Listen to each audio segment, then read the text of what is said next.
The chair was built for something with 4 legs and a tail. Jonah Mwangi sat in it anyway, his knees pressed together, his elbows tucked close, making himself smaller in a room designed to remind him he already was.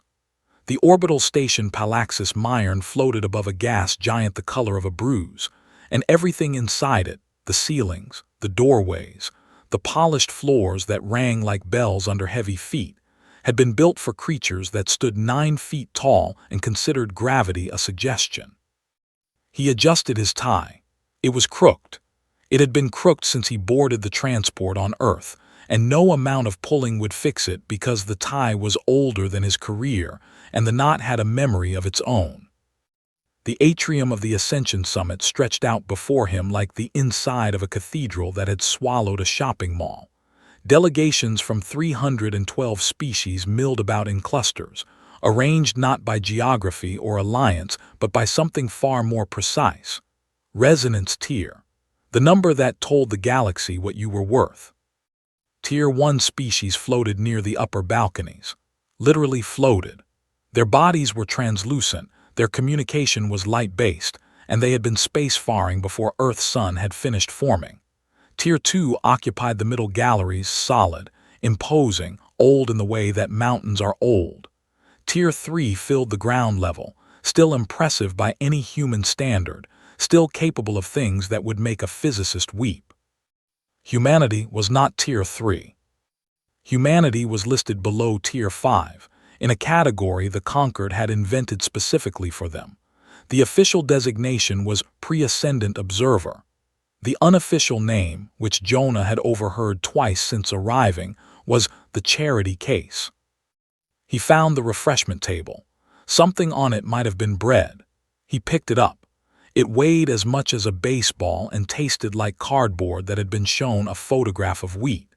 He ate it anyway because the transport food had been worse, and because standing near the refreshment table gave him something to do with his hands other than touch the watch on his left wrist. The watch was dead, had been dead for 3 years. The second hand was frozen at 4:47, and the crystal face had a crack running through it like a river on a map to nowhere. He wore it every day. He never explained why. People had stopped asking. "You are the human." The voice came from somewhere around his left hip. Jonah looked down. A Cathari stood there, insectoid, about 4 feet tall, with compound eyes that shifted color based on emotional state. Right now they were a muddy amber. Anxiety. "Jonah Mwangi," he said, "Junior Attaché, Earth. I know who you are. You are the only human on the station." The Cathari's mandibles clicked in what might have been embarrassment. "I am Rael, translator 4th Circuit. I am assigned to assist minor delegations." Minor delegations. Jonah let that land without flinching. "Nice to meet you, Rael." Rael's eyes shifted to a darker shade. She was an empath, not by training, by biology. Cathari felt what others felt whether they wanted to or not. It made them exceptional translators and terrible poker players. "You should know something," Rael said. She stepped closer, her chitinous feet clicking on the floor like someone nervously tapping a pen. "High Arbiter Sethalis Vorn has pre-circulated a motion before tomorrow's session." "What kind of motion?" "Revocation. She wants to remove humanity's observer status entirely. She has the signatures of 41 delegations already." Jonah chewed the last of the maybe bread, swallowed, brushed crumbs from his ill-fitting jacket. 41, he said. "Out of 312. But she only needs a simple majority for a procedural vote, and most delegations follow her lead. She designed the resonance index. She is the most respected voice in this chamber." Rael paused. Her eyes had gone almost black. "I am telling you this because no one else will. You should prepare, or leave. Leaving might be wiser." Jonah looked across the atrium. At the far end, elevated on a platform that caught the light of the gas giant through a panoramic window, stood Sethalis Vorn. She was 9 feet of crystalline bone and engineered perfection. 4 arms, each moving with independent purpose, one holding a data tablet, one gesturing to an aide, two clasped behind her back in the universal posture of someone who owned the room and knew it. Her skin was pale blue and slightly translucent, and beneath it her skeletal structure glowed faintly, like moonlight trapped in ice. She was 600 years old. She would live 600 more. She had written the framework by which every civilization in the galaxy measured its worth, and by that framework, Jonah Mwangi was barely worth measuring. She turned as if she felt him looking. Their eyes met across 400 feet of polished floor and 10,000 years of civilizational distance. She looked away first, not because he intimidated her, because he did not register as something worth looking at twice. Jonah touched the watch, one finger on the cracked crystal, a habit, a ritual, a conversation with someone who could no longer answer. "I'm not leaving," he said. Rael's eyes flickered through three colors in rapid succession: confusion, concern, something Jonah didn't have a name for. "Why not?" He didn't answer. He looked at the session chamber doors, massive, carved from a single piece of asteroid iron, sealed until tomorrow's formal proceedings. He had 14 hours. In his jacket pocket, pressed against his chest like a second heartbeat, was a data chip. Earth's diplomatic corps had given it to him at the transport terminal. The director herself, a woman who never shook hands, had gripped his arm with both of hers and said 6 words. "Open it when they try to send you home." He hadn't opened it. He didn't know what was on it. He trusted that it mattered because the director's hands had been shaking, and she was not a woman whose hands shook. "You did not answer my question," Rael said. Jonah looked down at her. He smiled. It was a small smile, the kind that lived mostly in the eyes, and it did not match anything Rael was feeling from him. Underneath the calm, underneath the steady heartbeat she could sense, there was something vast and still and old. Not old like the Draelith were old. Old like stone that had been broken and put back together so many times the cracks had become the structure. "Because they haven't tried to send me home yet," he said. He walked toward the session chamber, found his seat. The lowest tier, the last row, behind every other delegation in the galaxy.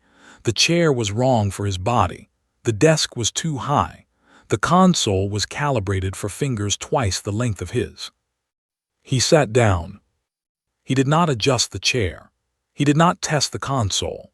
He placed both hands flat on the desk, the dead watch visible between his left thumb and forefinger, and he waited with the patience of a man who had once waited 9 days for rescue that almost didn't come.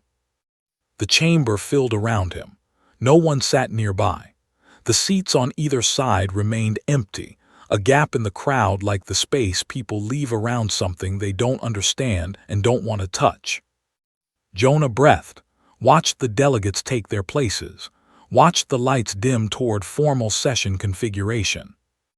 The gas giant turned outside the window, purple and gold, ancient and indifferent. He was the smallest thing in the room. He had been the smallest thing in worse rooms. The session opened with light. Not ordinary light. The Veilshi delegation went first, Tier 1, oldest civilization in the Conquered, and their presentation was a symphony of bioluminescence projected through their own bodies. Patterns of color cascaded across the chamber ceiling, each pulse encoding 1,000 years of achievement. Worlds terraformed, stars stabilized, diseases erased from entire genetic lines. The chamber responded with a low harmonic hum that Jonah felt in his sternum. He sat in his small chair and watched, did not take notes, did not record, just watched the way a man watches the ocean from shore, aware of its size, unbothered by his own. The Draelith went second. Cethalis Vorn did not present personally. She was above presentation, but her delegation displayed holographic models of psionic architecture. Buildings constructed through thought, bridges woven from focused collective will. A Draelith child, no older than a century, demonstrated telekinetic manipulation of a water sphere the size of a car, shaping it into geometric forms that had no names in any human language.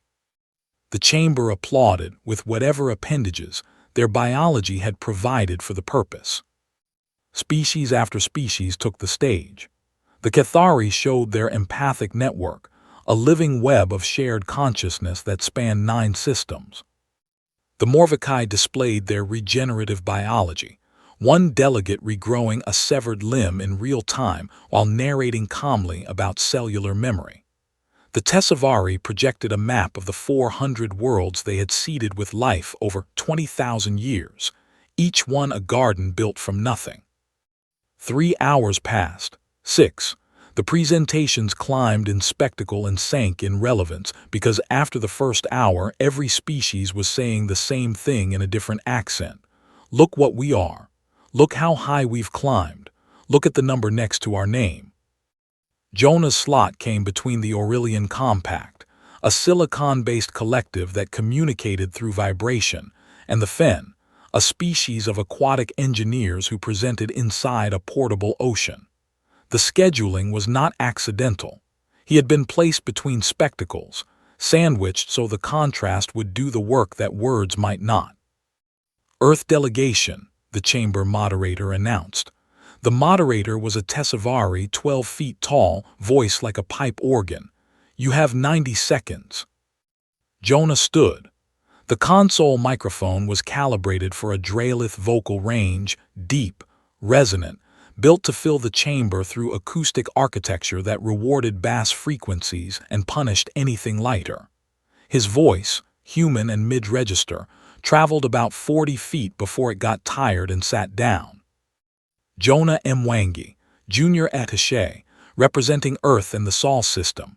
He paused, looked at the chamber. 312 delegations, thousands of individuals, every one of them taller or older or stranger or more powerful than him. Earth reaffirms its petition for full voting membership in the Galactic Concord. He sat down. 11 seconds. The moderator blinked, a gesture that in Tessavari culture meant something between confusion and mild insult. The chamber rustled, a sound like dead leaves or distant laughter or both. Sethali's Vorn rose. She didn't need to stand to command the room. She could have spoken from her seat, and every ear and auditory organ in the chamber would have bent toward her. But she stood because standing was theater, and Sethali's understood theater the way surgeons understand anatomy, as something you take apart to show what's inside. If I may address the chamber. The moderator nodded. Of course. The architect of the resonance index did not need permission, but she asked for it anyway because courtesy was its own kind of blade. We have seen today what ascension looks like. Her voice filled the chamber without effort, 4 arms moving in slow choreography that added emphasis the way a conductor adds silence between notes. We have witnessed psionic mastery, biological transcendence, terraforming across geological time, the shared consciousness of empathic species. These are the markers of civilizations that have earned their place among the stars. She turned toward the lowest tier, toward Jonah. The lights followed her gaze because even the station systems understood dramatic focus. And we have heard 11 seconds from a species that has been among us for 14 years and has yet to demonstrate a single capacity that rises above the biological baseline of a Class II primate. The chamber did not gasp. Gasping was a human reflex. What the chamber did was worse, it agreed. A murmur of assent rolled through the tiers like a wave, each species adding its own flavor of confirmation. Clicks, hums, bioluminescent pulses of agreement. Let me be precise, Sethales continued, because precision is a courtesy I extend even to those who may not appreciate it. She gestured, and a holographic display materialized Earth's resonance profile. Numbers, graphs, every metric the conquered used to measure civilizational value. Psionic capability, 0, not low, 0. Humanity was psi-null, the only admitted species with no measurable psionic field. Average lifespan, 82 standard years. The Dralith averaged 1,200. The Veilshi did not die of natural causes at all. Technological index, moderate. Functional FTL basic energy systems, no terraforming capability, no biological engineering of note, equivalent to what most conquered species had achieved in their first millennium of space travel. Governance stability. The graph looked like a heart attack, wars, revolutions, collapses, recoveries that were just preludes to the next collapse. This is not a species ascending, Sethales said. This is a species still at war with itself, pretending to seek peace among the stars. The chamber applauded. Long, full. The sound hit Jonah from every direction, reflected off walls designed to amplify exactly this kind of collective voice. He felt it in his ribs, in the chair beneath him, in the dead watch on his wrist that absorbed the vibration and gave nothing back. Sethales let the applause run its course. She was patient. She had 6 centuries of practice at patience. "I have submitted a formal motion," she said, her tone shifting from oratory to procedure, which was somehow more devastating, to revoke humanity's observer status and return the Sol system to per-contact classification. This is not cruelty. It is accuracy. The resonance index exists to ensure that only those species capable of contributing to galactic civilization are burdened with its responsibilities. Humanity has shown, consistently, measurably, for 14 years, that it does not meet this threshold. She looked at Jonah. Does the Earth delegation wish to offer a rebuttal? Every eye, every sensor, every empathic field in the chamber pointed at the lowest seat. Jonah felt the weight of it, not on his shoulders. He'd carried heavier things than attention. On Titan, he'd carried bodies that were still warm through corridors that weren't corridors anymore. Attention was nothing. Attention was a breeze. He looked at Sethales, across the tiers, across the years between what she was and what he was. She stood in perfect light, perfect posture, perfect certainty. She had never been the smallest thing in any room. Jonah touched the watch, the cracked face, the frozen hands, 4:47. "Not yet," he said. 2 words. They traveled 30 feet and died. Most of the chamber didn't hear them. Sethales did. Her crystalline brow shifted, a micro-expression that in Draelith physiology meant recalculation. Not concern, recalculation, as if a number she'd written off had gained a decimal point. "Very well," she said. "The vote will be held tomorrow. Session adjourned." She turned, sat, dismissed him with the motion of no longer looking. The chamber emptied in tiers, highest first, lowest last. Jonah remained seated while rivers of creatures flowed past and above him, none of them pausing, none of them glancing at the charity case in the wrong-sized chair. Rael found him 20 minutes later. The chamber was empty. The lights had dimmed to standby. He was still sitting. "That was bad," Rael said. Her eyes were a deep bruised violet, second-hand shame. "Yes," Jonah agreed.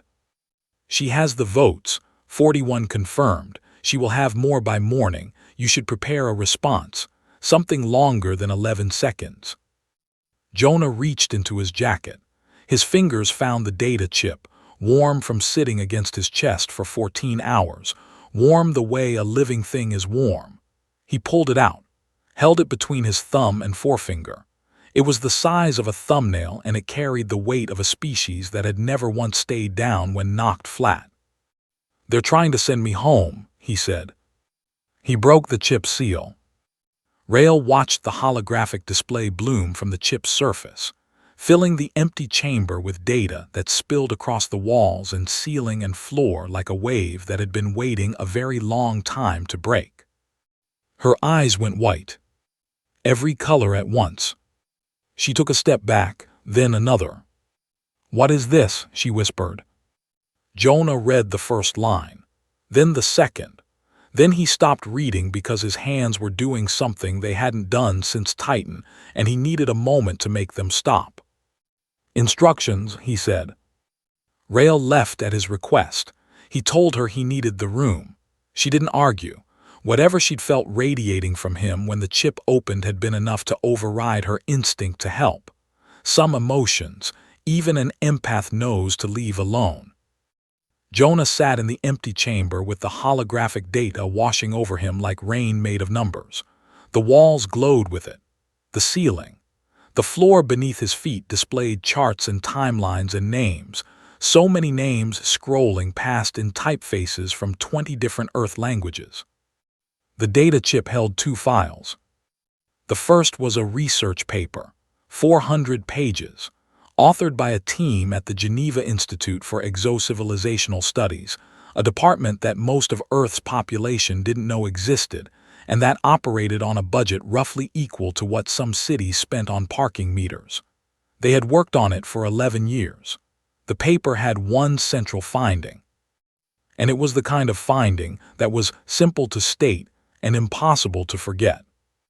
The resonance index was not wrong, it was incomplete. Jonah read it the way he'd been trained to read field assessments, fast, absorbing structure before detail, looking for the shape of the argument before filling in its bones. The index measured what a species was, its psionic output, its technological ceiling, its biological gifts, its governance stability.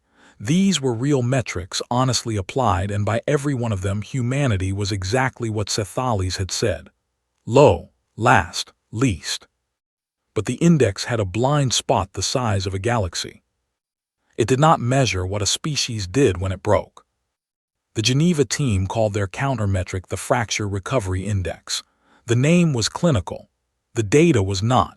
They had compiled every recorded civilizational collapse in conquered history, plagues, wars, ecological disasters, dimensional breaches, technological failures, and tracked what happened after.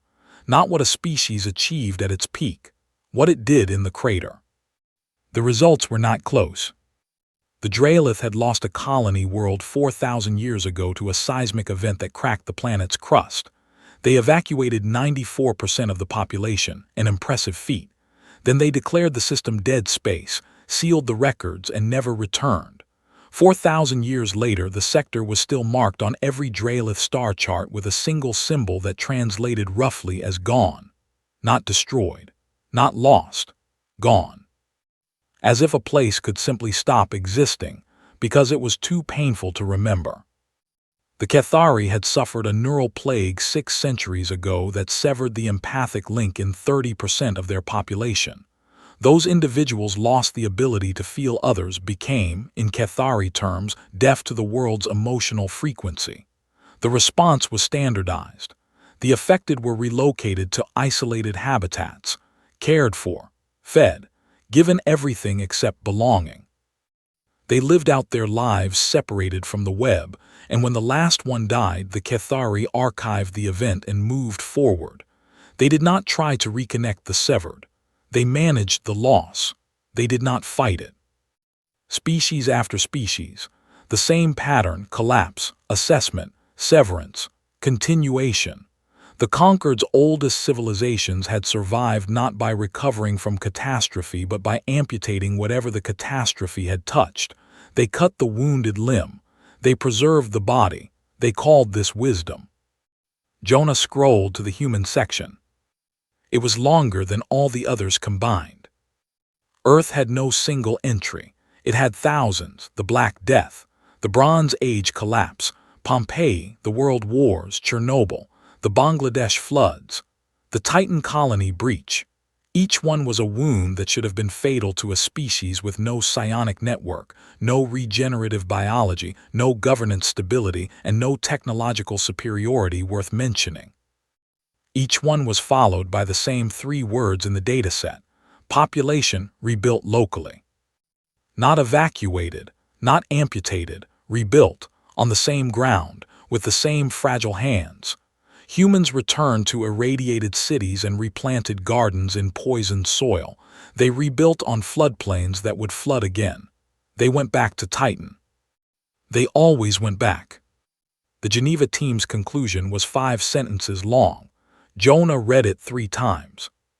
Humanity's Fracture Recovery Index is not the highest score among conquered species. It is the only score. No other species in the dataset demonstrates consistent local recovery following civilizational tier collapse events. The behavioral pattern return, rebuild, remain has no analog in conquered records. We do not fully understand why. Jonah closed the first file, opened the second. It was shorter, a list, names and dates and locations. Every human who had died in a recovery effort, not in the initial disaster but in the going back. The people who walked into the wreckage knowing it might still kill them and walked in anyway. Firefighters in collapsing buildings, doctors in plague wards, engineers in reactor containment zones. Volunteers on Titan who were not soldiers, were not trained, were not equipped, and who picked up whatever they could find and stood between the breach and the people behind them. The list was long. Jonah knew some of the names. He knew one of them very well. Corporal Adisa Mwangi, Titan Colony, Day 6 of 9, killed during a structural collapse while carrying a child from a compromised habitat module. The child survived. Adisa did not. The watch on his wrist, Adisa's watch, had stopped at 4:47 p.m. station time when the ceiling came down. Jonah sat with his brother's name glowing on the wall of an alien chamber above a gas giant the color of a bruise. And he did the thing that the Dralith and the Kethari and every old and wise and powerful species in the Conquered had never learned to do. He stayed in the room with the pain. He did not archive it, did not seal the sector, did not relocate the feeling to some isolated habitat where it could live out its days untouched. He sat with it the way he'd sat with Adisa's body for 40 minutes before the rescue team arrived, holding a hand that was still warm, talking about nothing because talking about nothing was what they'd always done and stopping felt like a second death. His hands were shaking, the same tremor from the session. He pressed them flat on the desk, held them there until the wood absorbed what his muscles couldn't. He looked at the data around him, the names, the numbers, the question that Earth scientists couldn't answer: why do humans go back? He thought he knew. It wasn't bravery. Bravery was a word for people who had a choice. It was something dumber and older than bravery, something wired into the species at a level that no resonance index could reach.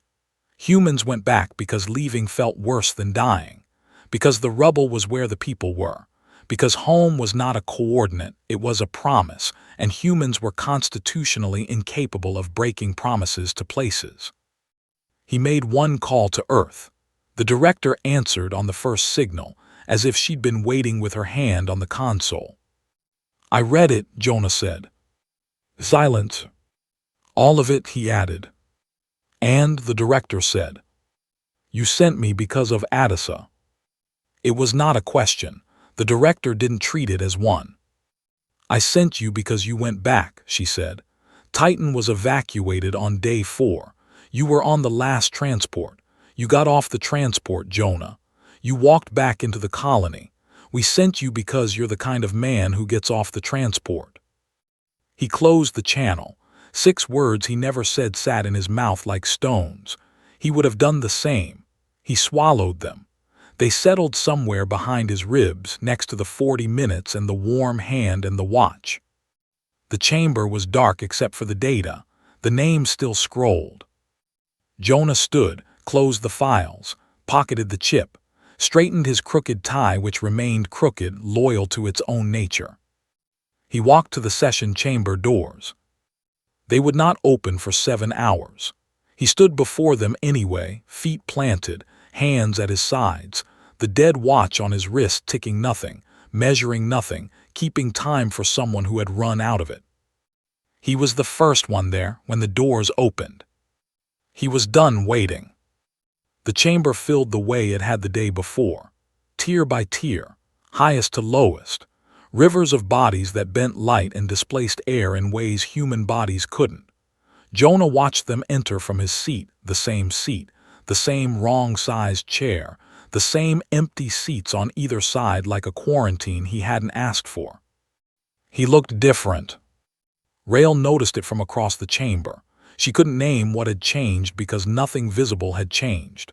Same ill-fitting suit, same crooked tie, same dead watch, but something in his posture had shifted, something tectonic. Yesterday he had sat like a man enduring a weather event. Today he sat like the weather. Sethalis entered last. A choice, timing as theater. She descended the tiers with the grace of a creature whose bones were made of crystal and whose confidence had never been chipped. 4 arms arranged in a formal configuration, 2 clasped forward, 2 behind, a posture that signified judicial authority in Draelith culture. She was here to close a case, not argue one. "The chamber will come to order," the Tessevari moderator announced. "We resume with the motion submitted by High Arbiter Sethalis Vorn to revoke observer status for the Sol System delegation. Per protocol, the subject delegation may offer a final statement before the vote is called." The moderator looked at Jonah the way someone looks at a puddle they're about to step over. "Does the Earth delegation wish to speak?" Jonah stood. The chair scraped, a small human sound in a room built for resonance. He stepped out from behind his desk and walked to the center aisle. Not to a podium. There was no podium at his tier. He simply walked to where the sight lines converged, where every delegation could see him if they chose to look down. The acoustics still didn't carry his voice. The ceiling was too high. The walls were tuned for bass. He spoke at his normal volume, which meant the first 3 tiers caught every word and the rest caught what they could. He did not ask them to be quiet. He did not raise his voice. High Arbiter Vorn's assessment of humanity is correct. The chamber shifted. Not a murmur, a recalibration. Several delegations leaned forward. This was not the expected shape of a rebuttal. Humanity has no psionic capability. Our lifespans are short. Our governance is fractured. Our technology is functional but unremarkable. Our resonance score is the lowest recorded for any member species, and if you vote to revoke our status today, the number will justify it. He paused, touched the watch, not nervously, the way a musician touches an instrument before playing. "I am not here to argue with the number. I am here to tell you what the number doesn't count." He produced the data chip, held it up. It was laughably small, a human thumbnail glowing faintly in a chamber designed for spectacles that filled the ceiling. "With the chamber's permission, I would like to present a dataset compiled by Earth's Geneva Institute for Exocivilizational Studies. Duration, approximately 4 minutes." The moderator glanced at Sethalis. Sethalis made no objection. Why would she? 4 minutes from the charity case would change nothing. Jonah activated the chip. The holographic display bloomed not with spectacle, not with light symphonies or terraformed worlds, but with a simple table. Species names on the left, dates in the center, outcomes on the right. The Conquered has records of 612 civilizational tier collapse events across member species, Jonah said. Events that destroyed infrastructure, killed significant population percentages, and disrupted species function at a fundamental level. I reviewed all of them. He gestured. The first entry expanded. The Draelith, seismic destruction of the Varnka colony 4,000 years ago.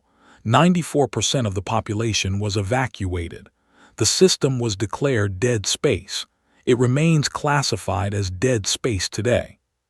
He moved to the next. The Cathari, neural plague. 30% of the population lost empathic connection permanently. The affected were relocated to isolated care facilities. None were reintegrated. Next, the Morvakai, toxic atmospheric event on their second homeworld. Population withdrew to orbital stations. The planet was abandoned. It is still abandoned. He moved through the list. Not fast, not slow. The pace of a man reading a medical chart to a patient who needed to hear every word. The Tessevari, the Aurelian Compact. The Fen, species that had achieved wonders, built empires of thought and light and living architecture, and when those empires cracked, they sealed the cracks and walked away. The standard response to civilizational collapse across the conquered is consistent, Jonah said. Evacuate, sever, preserve the whole by cutting the wounded part. This is rational. It is efficient. It is, by every metric of the resonance index, wise. He let that word sit in the air. Humanity does not do this. He changed the display. The table was replaced by a timeline, not a graph, not a chart, but a simple chronological list.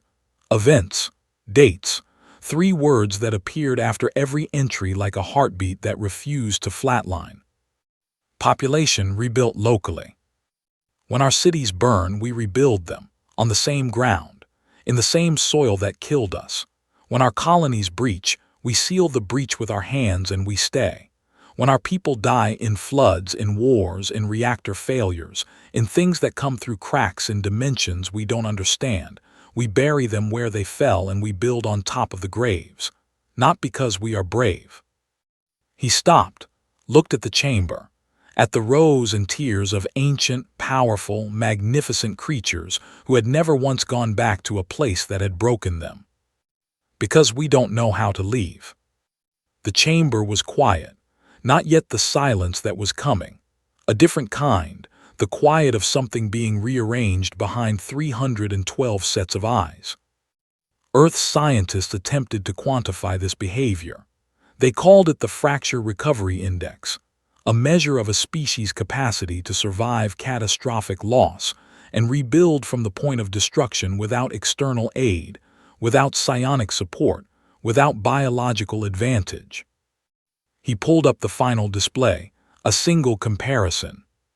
Humanity's fracture recovery score is not the highest among conquered species. He paused. It is the only score. No other species in this chamber has a score at all. The behavior pattern we exhibit, return, rebuild, remain, does not exist in your records. Your scientists have no model for it. Your index has no axis for it. You have been measuring what we are for 14 years, and you have been correct every time. His voice did not rise. It did not need to. You have never once asked what we survive. He turned off the display.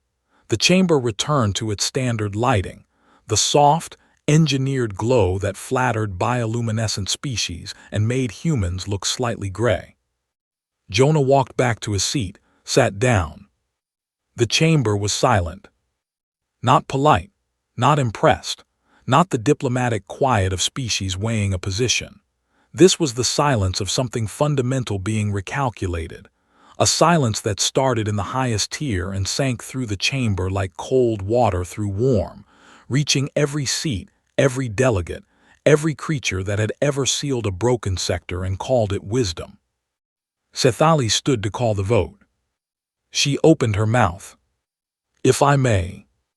Rael, standing at her translator's station, compound eyes blazing white, every color firing at once, her small body shaking with the kind of vibration that meant she was absorbing more emotion than her biology was built to hold. This is not your time, translator, the moderator said. I invoke empathic testimony protocol, Rael said. Her voice was thin but steady. Section 14. A Cathari translator may present emotional evidence when verbal testimony is incomplete. The moderator hesitated, looked at Sethali's. Sethali said nothing. Her crystalline brow had not moved since Jonah said the word survive. Proceed, the moderator said. Rael accessed the Concord's public diplomatic registry. Every delegate's service record was filed there, a standard transparency requirement. She pulled Jonah's file and projected it. The chamber read it. Titan Colony, 3 years ago. Dimensional breach on day 1. Mandatory evacuation ordered on day 4. Jonah Mwangi boarded the last transport. Jonah Mwangi exited the last transport. Jonah Mwangi re-entered the colony on foot, carrying a field medical kit and nothing else. 9 days. He provided emergency medical care to 342 civilians. He performed 27 surgical procedures with equipment designed for first aid. He organized civilian defense lines using housing materials and furniture. He carried the wounded through corridors that were no longer safe for standing. On day 6, his brother died. On day 7, Jonah was still working. On day 9, rescue arrived and found him in the central hub, awake, holding a child who had fallen asleep against his chest, surrounded by 371 survivors who would not have been there without him. The chamber looked at the data, then at Jonah, then at the watch.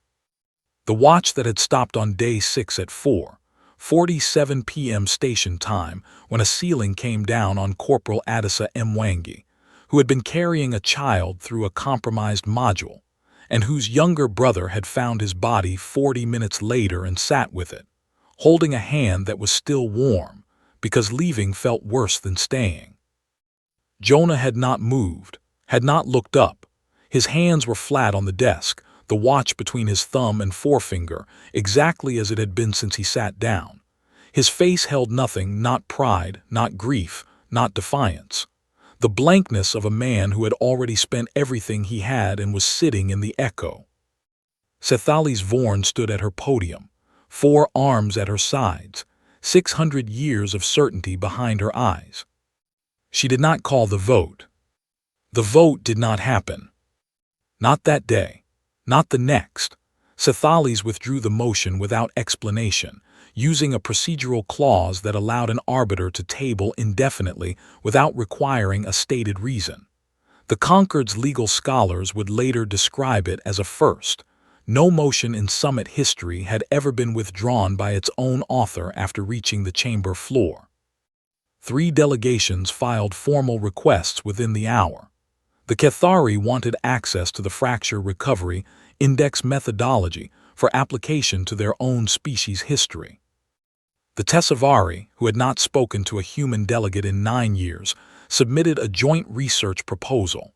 The Morvakai, the ones who could regenerate severed limbs without blinking, asked if a human scientist might visit their abandoned second homeworld. Not to study it, to explain what rebuilding locally would look like for a planet they had walked away from 6,000 years ago. Jonah processed none of this. He remained in his seat for 20 minutes after the session ended, the same way he had the day before, because some habits are built in places where sitting still meant staying alive and moving meant making yourself a target. Eventually, the chamber's automated systems dimmed the lights to standby, and a soft tone indicated the room was scheduled for atmospheric cycling. He stood. His knees ached. The chair had been wrong for him in every dimension, and his body had stored the wrongness in its joints like a receipt for something he never purchased. He walked out through the lowest-tier exit, a narrow corridor designed for maintenance drones and small delegations that the architects had assumed would never have reason to use the main doors. The observation deck was empty when he found it. A long curve of reinforced glass looking out over the gas giant, which had rotated since yesterday into a new palette, amber and deep red now, the purple replaced by something warmer, as if the planet had decided to try a different mood. The stars beyond it were sharp and cold, and indifferent to everything that had happened in the chamber below. Jonah leaned on the railing, stainless alloy cool under his palms built for hands 3 times the size of his. He rested his weight on it and looked at nothing in particular, not the stars, not the planet, the middle distance, the place where focus goes when the body has finished performing and the mind is still catching up. He did not feel victorious. Victory was a word for competitions, and what had happened in the chamber was not a competition. It was a room full of ancient things learning that they had never looked closely at the smallest thing among them, and the learning had not made them smaller. It had made them confused. Confusion was not victory. It was the sound a foundation makes when it discovers a crack. Rael found him there. She always found him. Empaths were drawn to emotional mass, the way certain insects were drawn to heat, and whatever Jonah was carrying had a gravitational pull that her biology could not ignore. She stood beside him. Her head reached his elbow. Her eyes were cycling through soft, muted colors, turquoise, lavender, a gentle gold, the Cathari spectrum for processing. "Why did you not tell them yourself?" she asked. "Tell them what?" "Titan your brother, what you did." Jonah looked at the watch. The cracked face caught the light from the gas giant and held it. "Because it wasn't relevant." Rael made a sound, a click of her mandibles that in Cathari communication meant something between disagreement and frustration. "It was the most relevant thing in the room. Every delegate is talking about it. Your record changed the conversation more than the data did. They saw the numbers and understood the argument. They saw your file and understood the man." Jonah shook his head, not forcefully, the way you shake off a compliment that landed in the wrong place. "The data mattered, I didn't. If it had been anyone else standing there, any human, the data would have said the same thing. We go back, all of us. That's not about me." "You got off the transport." "Anyone would have." "No," Rael said. Her eyes flared white for a single pulse, a flash of absolute emotional clarity that was, for a Cathari, the equivalent of slamming a hand on a table. "That is precisely the point. Not anyone would have. The data you showed today proves it. 312 species in this Concord, and not one of them goes back. You do. Your species does. And you cannot even see how extraordinary that is, because to you it is simply what people do." Jonah didn't answer. He turned back to the window. The gas giant rolled below them, vast and patient, its storms older than human civilization, its beauty completely indifferent to whether anyone was watching. He heard the footsteps before he saw her. Dralith footsteps were distinctive, a crystalline ring against hard flooring, like someone walking on a xylophone. The sound was unhurried, deliberate. Cethali's Vorn stopped 3 meters away. She did not approach the railing, did not stand beside him. She stood in the open space of the observation deck with all 4 arms folded, not in the judicial posture of the chamber, but in something closer to self-containment. A creature holding itself together. She was still tall, still luminous, still 600 years old and made of materials that would outlast anything Jonah would ever touch. But something in the geometry of her posture had changed. A line that had been perfectly vertical now carried the slightest angle, as if a wind only she could feel had been pressing against her since the session ended, and she had not yet decided whether to resist it. She looked at Jonah for a long time. He looked back. Neither of them spoke, and Rael, standing between them, feeling everything neither of them would say, held perfectly still. "Does it hurt?" Cethalis asked. Jonah waited, not because he didn't understand the question. "All the time," Cethalis said. "The remembering, the carrying, does it hurt all the time?" The watch ticked nothing on his wrist. 4:47.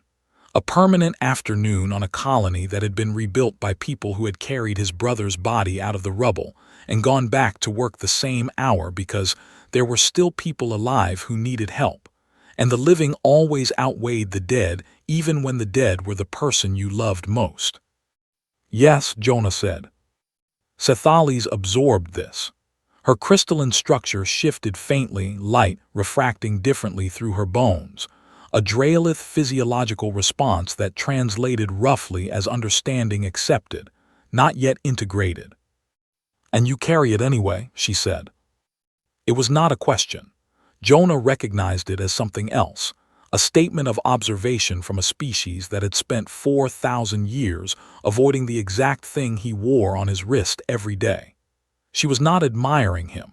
She was trying to understand a behavior her entire civilization had evolved to prevent, spoken by a man who did it as naturally as breathing. She turned, walked away. The crystalline footsteps faded down the corridor, each one ringing slightly different from the last, as if the xylophone had been retuned. Rael exhaled, a full-body release that made her chitinous plates rattle. "She has never asked anyone a question like that," Rael said. "In my 4 years as a translator, I have never seen her ask something she did not already know the answer to." "She knew the answer," Jonah said. "Then why ask?"